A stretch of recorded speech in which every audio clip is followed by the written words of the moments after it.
best team won. I thought the first half we couldn't really get a foothold. We started okay in the first 5-10 minutes. And we actually got into good areas in the part. I thought Adam Reach was finding good areas in that pocket behind the strikers. We just couldn't seem to turn that into positive energy, i.e. getting shots off or getting in the box and getting things going. But also I thought we rode the luck a little bit in the first half as well.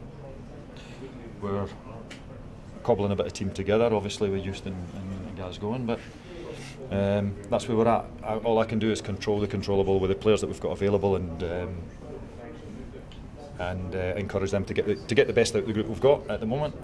They were fabulous against Nottingham Forest. We let ourselves down a little bit today. I thought we were a little bit, maybe a yard off it at times, and I think they've held their hands up in there.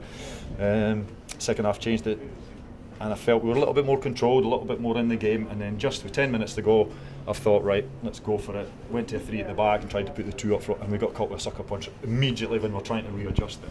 And that killed it and never gave us the opportunity, so you're a bit frustrated with myself. But I really thought that, hey, it's 10 minutes to go. I'd rather fail having a go.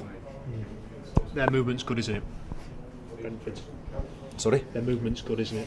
Very good, very good. That's why we played with a 4 in the middle of the sort of diamond in the middle. I thought trying to get a one-man overload in the middle of the park in the first half. But again, not having the opportunity to get on the grass because of the snow up in Sheffield and the quick succession in games. We never really bedded in the proper ideas. I put a lot of trust in the players to understand what we were aiming to do, and we've got experienced boys there. And unfortunately, 1 or 2 players were just sort of caught in between a rock and a hard place, whether to go to certain players' full backs and stay inside and things like that, and we got caught a little bit. So we had to ride out a bit of a storm, and I think the best thing about the first half was getting in at 1-0. So we were right back in the game and we could adjust things. And again, I thought we got a little bit more control in the game in the second half when we adjusted it. Again, when you take the chance, and we did take a chance, when you take the chance to go 3 at the back and 2 up top again and have a go and try and nick this goal, we just got caught with that sucker. Change with Lucas João coming out and Atinu coming in for this game. What was the thought there, and also the thought to make the switch back at half time? 2 thoughts. First one was Jordan in the past in his career, he's always been used to playing with a big striker and 2 up top. I thought Jordan needed a little bit of help after the Forest performance because he was up there on his own and did a heck of a lot of work, so I tried to take a little bit of the burden off of Jordan and give him a little bit more support, Big Atty. 2, Atty had played the previous game and done okay, up to 60 points, 60 minutes, sorry, and possibly was unlucky getting left out at Forest.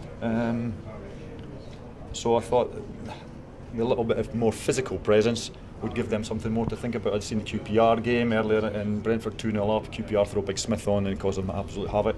I thought maybe Atty could do the same type of thing. And finally Lucas had come off with a bit of cramp in the last game. He had put a lot of effort into it, and I thought I'll try and protect him and then we could throw him on, he can really lift us for the last half hour. Now half time, as I say, I thought we were a yard off it in certain areas. I just felt we had to go a little bit more solid with a 4-2-3-1, sort of 4-5-1 off the ball, and then bring Lucas back on and give us a lift. And as I say, I felt we got a little bit more foothold in the game. But sod's law, when you take the chance to go and nick it, I could have stayed at 4-2-3-1, and I'm sure we would have held out and maybe got another chance. But I thought, right, let's go for it, and I unfortunately got caught just as we're adjusting it. So. How stretched are you at the moment? 2 more injuries with Hooper and Van Aken and a bit of illness as well in the camp. Yeah, we've got 2 or 3 boys carrying a bit of flu today, but again, I'm not going to use any excuses. I don't want to talk about the injuries. They are what they are. I can only control what I've got available with the players, and they're giving it everything. A few of them are sort of out in the legs a little bit there, but hey, Brentford played the exact same team against Aston Villa the other night, and they're running about. So we'll deal with that, and we'll get them going again. We'll get them refreshed, get them in tomorrow, get them rested up, and we'll go again against Burton.